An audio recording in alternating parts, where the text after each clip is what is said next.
Okay, so we're speaking about the different levels maybe of intellect and how some people are able to truly meditate on anything, on something, and that meditation causes an arousal of the heart, an arousal of emotions. Some people are able to meditate quite extensively. We said that I spoke about Rabbi Steinsaltz, how he would meditate. I remember him, he could be focusing on one idea, on one visual even, for an hour, for 2 hours. For the average human being, it's hard to do so for a minute. Imagine just meditating on one thing for more than a minute by blocking everything else. You're just focusing on that one thing. It's not easy, but in many ways, that's the exercise of meditation. And the more we meditate, the more we become that one thing. And therefore, our entire being follows. It's not just the mind once the meditation really kicks in, it's also the heart, the emotions. It's everything. So we're speaking about that because a Benoni is someone who's able to be one with God in his meditation too. That sometimes the heart is not there. Again, it shouldn't stop the action. We've said that a few times. You should still do the mitzvah even if your heart is not there, even if the intention is not there. But for the heart to be there, a meditation, at least as we're speaking about here in chapter 16, meditation is the key. Let's continue. Let's continue where we left off. As you said here, top of page 64. A similar distinction right here at the top of the page. Does anyone want to read? I'll Anyone? read. Nobody else wants to. Okay, please. Yes, thank you. Okay. A similar distinction can be found in Isaiah's words, and it shall be said on that day, behold, this is our God. We have waited for him that he save us. On that day, the commentators explain, on the day of revelation, it will be possible to point one's finger and say, this is what we have waited for the whole time. This is what we have always believed in. It is him. After all the time we spoke of him, believed in him, sacrificed our lives for him, and saw nothing and felt nothing, now we can point, behold, this is our God. The transition from who, that day, to zeh, this is our God, is a fundamental switch. Regarding who, one can contemplate and articulate words, but as regarding zeh, you point with your finger.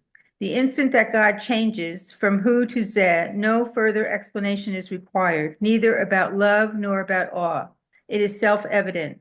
But desire alone to reach this level is not enough. The essential obstacle cannot be overcome except through exhaustive efforts of the soul, which generally speaking are beyond its unaided power. Not Right, everyone then is able to achieve this goal through contemplation. right. So just to go back to this verse in Isaiah, it says, Zeh Hashem kivinu lo. This is the God that we've waited for him. Zeh in a very clear way, as we would point on anything that is clear, right? I can be pointing at this laptop right here that I'm using because it's clear that this is a laptop. This, as opposed to so there was or there is somewhere. In many ways, that's the difference between a state of exile and a state of redemption. State of exile is when I'm distant from God. I believe in God, but He's somewhere there. A state of redemption is a state in which I can say, okay, here is God. I'm one with Him. Now, for the Benoni, that comes with meditation. For most people, I would dare say, and we see that in our own sources too, that it's the times of challenge that turn to the God out there, to the God that is now near. We very often become one with God when times are tough, understandably so. When times are good, then as the Torah says in Ha'azinu, in one of the last portions in Deuteronomy, it says Vayishman Yeshurun Vayivat. That's when that's when people may forget God and then they'll kick. In other words, we don't need it. By the way, we see that in the most famous psalm, in Psalm 23. You know, the psalm that speaks about, even though I walk in the valley overshadowed by death, I will fear no evil, for you are with me. And there in that verse, we say, for you, God, you are with me. But at the beginning of the chapter, if you recall, Psalm 23, say, Mizmor leDavid Hashem ro'i lo ichsar bino deshe yarbitzeni, al mei meluchot yenahaleni. that God will lead me. He will lead me on green pastures. God is a He at the beginning. And then all of a sudden becomes a you. Why that change? Why that grammatical inconsistency by King David, who wrote the psalm? And the answer is clear. Because when we're in green pastures, when everything is going fine, the human tendency is, okay, I don't need you, God, now. I'm fine. So he's a he. But when things get tough, when I'm in a valley overshadowed by death, that's when God becomes a you. You see that in another place in the book of Psalms. I mean, there are many examples, but maybe just one more. This is Psalm 139, which, by the way, the Ibn Ezra, the famous Spanish poet, writes that this is the most important psalm in the entire book of Psalm. And I know that it was Rabbi Steinsal's favorite psalm also, Kuf Lametet 139. But there it says, Im esak shamayim shamata, v'atzia sheol hineka. Which means if I will fly to the heavens, if I will soar to the heavens, you will be there. Sham, God will be there. But if I go down to the abyss of hell, v'atzia sheol hineka, then here you are. When I'm, in the heavens, when everything is going well, again, God is there, somewhere there. But when I fall into tough moments, into hellish moments, that's when I say I'm searching for God. Hineka, here you are. Now the goal, and again, this is one of the main goals of the Benoni, is that God should be a you. God should be a hineka, here you are. God should be a ze, like we said here, all the time. Not just when it's tough, but really all the time. Human nature will tell you only when it's tough. But the Benoni nature or divine nature should tell you all the time. We're always one with God. So what if I don't feel God in that level as a you, as a hineka, here you are? Then I have to meditate. Then that's when whatever we've been speaking about thus far really takes place. That's when we have to feel God through this contemplation and meditation. And then maybe we'll be able to say, okay, Zeh Hashem. This is God. But that's the state of redemption. That's a state of oneness. And I think it's particularly true these days. We're going through tough times as a nation. And obviously there's a tremendous awakening, especially since October 7th. But I would say even the past few days. But we can't just be awakened to God when it's tough. Even the day after. We have to have a Z type of connection. Much harder, but that's what the Benoni comes to teach us. Okay, we can continue, but if there's any comments or disagreements or ideas to share, please. That's what it's all about. That's what learning is all about. Remember, lilmod and lelamed. To teach and to learn is the same word. Okay, so let's continue. Yeah, I don't know if you're trying to speak, but make sure you unmute yourself if you are trying to say a comment. Okay. Okay. To make it glow like burning coals with a great desire and yearning and heartfelt passion to cleave to him. The difference between desire and yearning pertains not to content, but rather to emotional charge. Desire is one's inner longing, not the act of choosing the best in a given situation, but the eternally endorsed expression of one's will, what the individual truly wants. Yearning surpasses desire in the sense that something is missing. One's heart is vexed. Everyone desires to eat, but not at all times does he yearn to do so. When hunger enters the picture, then yearning does as well. When one is famished, one actually feels yearning in one's heart. When a person is starved for holiness, the same dynamic applies. He yearns to cleave to God. Right. So how do you achieve what are one of the ideas that one should meditate on in order to achieve that Z connection, that oneness? One of the ideas is that we are empty without God. And that's the difference, as Rabbi Stans points out here, between desire and yearning. I may desire something, but it doesn't mean that I need it. I desire chocolate all the time, but it doesn't mean I need it. But yearning is a whole different idea. Yearning means I really know that I'm missing something and that I'm not one, I'm not full, I'm not complete without that something, and therefore I'm yearning for it. And that's the level of connection we should have with God. And that's what leads us to that Z type of connection, that I know that without God, I'm empty. And therefore I yearn for him. Again, going back to King David, a lot of Psalms of King David speaks about this yearning.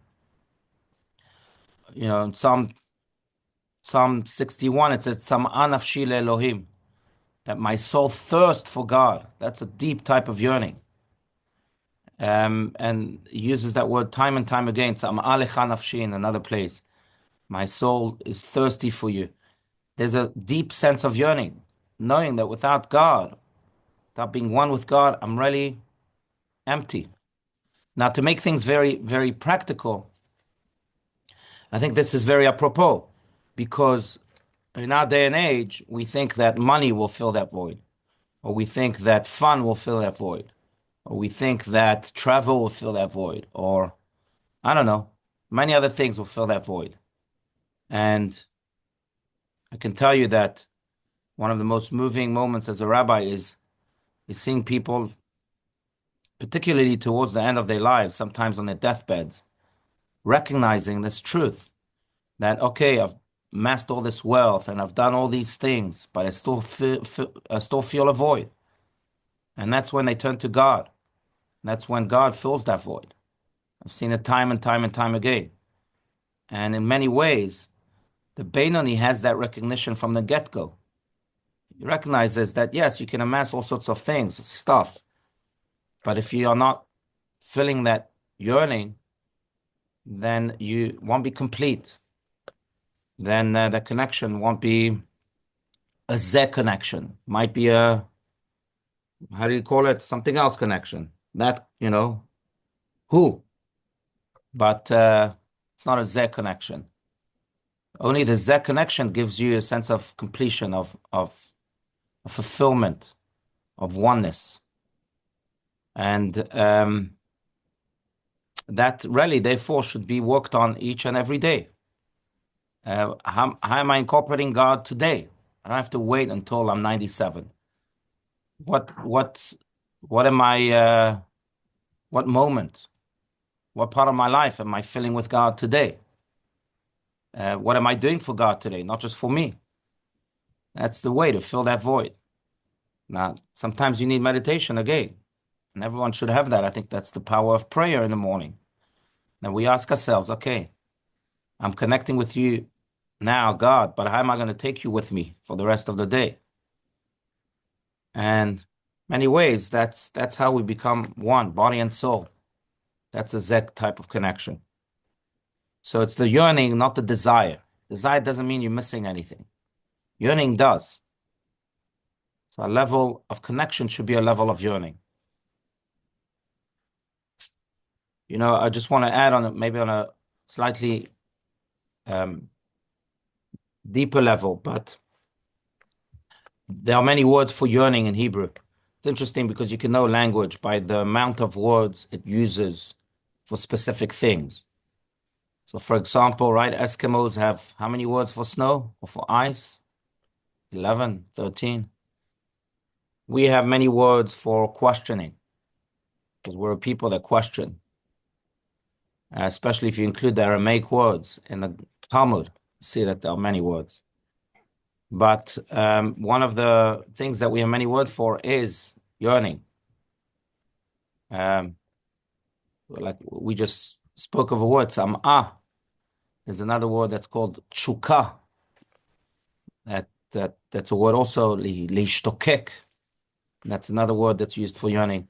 And there's many other words, but it's also a reflection of who we are as Jews, that we're not going to settle with just ourselves. We're always yearning for meaning, yearning for connection, yearning for oneness. And, one of those words, chafetza, is another word for yearning. Anyway, one of the words, as we said, is tshuka, lishtokek. And it's the same word for mashke, which means drinking, almost the same root word. And the reason is because when you're thirsty, you know that you can die if you're not going to drink. That's your body signal saying that you're missing something vital, and you have to go get that cup of water. And in many ways, that's really what this yearning is all about. I know that I'm missing something. I might die spiritually if I don't fill my soul here. That's that word. So the word itself speaks not of a desire, like Rabbi Stein says here, but really of a yearning. Yearning, knowing that there's something vital that I'm missing, just like thirst. Same word. Same idea, mashke, lishtokek. Anyway, King David also wrote, Bishol mi yidmelach, who will bless you, who will praise you if I'm in the grave. that's right. That's the ultimate type of Sheol, in the grave. King David fights death in many places in the book of Psalms. And one of his arguments to God is exactly what you said, William, is that when I'm alive, I can praise you. When I'm alive, I can connect with you. When I'm dead, how am I going to do that? Right? There's a beautiful psalm, one of my favorites, which, by the way, we say every morning, is Psalm 30. It says, um, also at the very end, forgot, but also protests death, saying,